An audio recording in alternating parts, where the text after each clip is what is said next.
So didrill natin yan dito, both ends, para ma-stop yung spreading ng crack.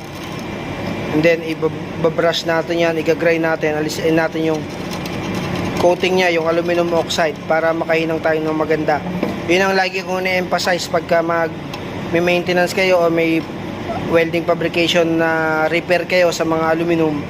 I-grind niyo yung aluminum oxide sa ibabaw para makaproduce kayo ng good quality welding, no? So yun, ito ano lang natin yan. Yo, what's up mga kabakal? Yan, January 1, Happy New Year. Ito, wala tayong paputok kagabi, walang fireworks. So ngayon, meron ako top cover casing ng cylinder head ng aming auxiliary engine. So yun, ito yung crack, hanggang dito yung crack. Pinancheran ko na gapang hanggang doon. So i-drill natin yan para ma-stop natin o ma-prevent natin yung paglakad ng crack. And then we-weldingin natin to using aluminum GMAW process, kasi wala akong electrode na pang aluminum. So yan. Right mga kabakal, Happy New Year, Kabakal Edward. Brrrr. So yan mga kabakal, importanteng procedure kapag maghihinang ng aluminum.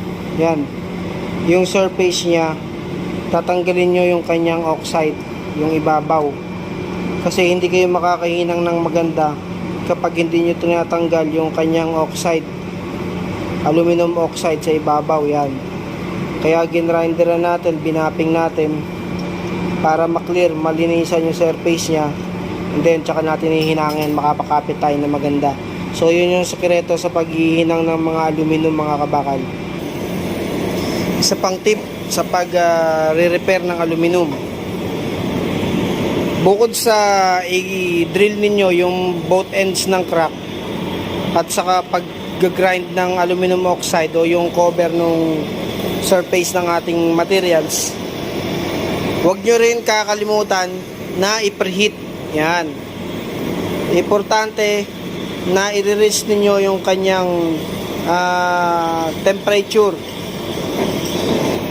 Yan, kailangan mainit, liyab-liyab pa, kasi nga ano to, generator to, auxiliary engine cover casing. So may langis-langis pa, pero napunasan ko na yan, mga tira-tira na lang. So yan, i-preheat nyo siya lagi, no? Importante na ma-preheat muna natin para sa ganun, yung pag-welding natin, wala tayong cold start na tinatawag, no? Ayaw ni aluminum ng ganun. Pangit yung magiging starting ninyo na hinang. Mga 1 inches na hinang, pangit kasi hindi mainit yung inyong materials. So yon, i-preheat nyo lang lagi. Alright mga kabakal, Kabakal Edward. Brrrr.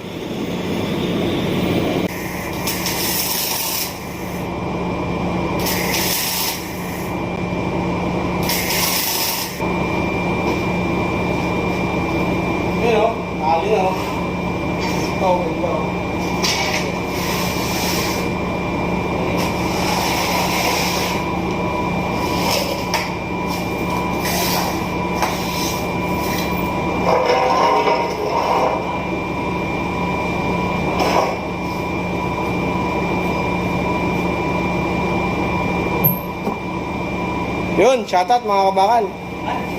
Shoutout sa mga taga Cebu. Kabakal TV, shoutout.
Ayun mga kabakal. Ayun mga kabakal.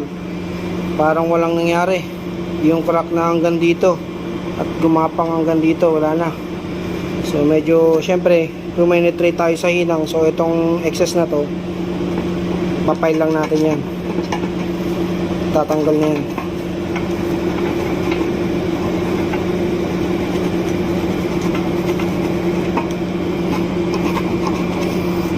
Ito yung mga karaan yun. Yun na, nakadaan na kabakal. Ayos na. So yun, importante na ginagrind din nyo yung surface na niya to remove yung aluminum oxide sa ibabaw. Kasi hindi kayo makakainang na maganda sa aluminum pag di nyo tinatanggal yun. Alright mga kabakal, engine case cover, aluminum. Yung isa, todas na. Ayun, nakaabang pa yung isa. Alright. Yun mga kabakal, natapos din. So ito na, nahinangan na natin yung casing cover ng generator na aluminum. So gaya nung sinabi ko, suggestion ko is maglagay tayo ng drill both ends kung saan yung crack para ma-prevent natin yung spreading. And then i-grind din nyo yung aluminum oxide, yung surface nya, para makahinang na maganda. And lastly, i-preheat ninyo para mainit yung ating materyales, makahinang tayo na maganda. So yun, ito, kapit na. So binapping ko na rin ng kaunti yan para hindi masyadong excess yung kanyang convexity. Yan. So pwede na.